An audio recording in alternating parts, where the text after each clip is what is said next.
Hi, this is Henry from Italian Motors. We're here to teach you how to use a brake bleeder today.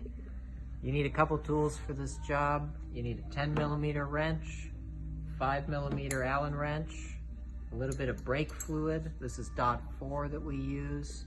Some people use .5. Just make sure you know what you got and don't mix them up. Some rags to clean up, and a bit of water to neutralize any spilled brake fluid so it doesn't damage your paint or any other components. Starting with the work here, you're going to open this screw on the back of your master cylinder.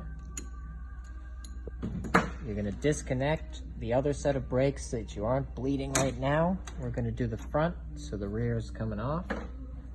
And you're going to put your 10 on the brake bleeder screw. So the first job we're going to do is to replace the brake fluid in our system.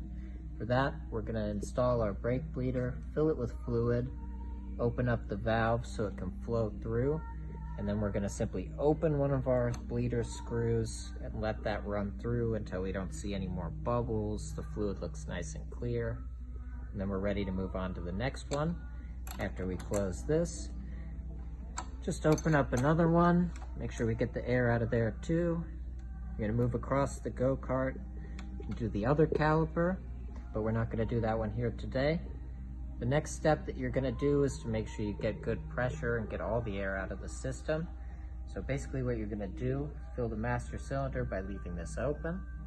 Now you're going to close it, pump up some pressure in the braking system, hold the pedal down as you open the bleeder screw.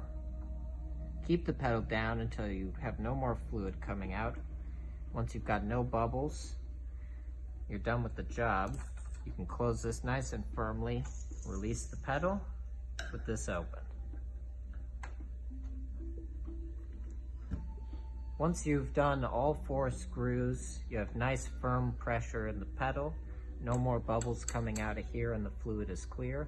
Should be good to finish the job. I like to just clean it up with a bit of water, pour it on here to neutralize the fluid.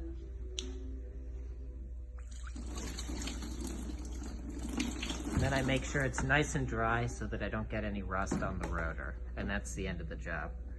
These are available on our website, italianmotors.com. Thank you very much.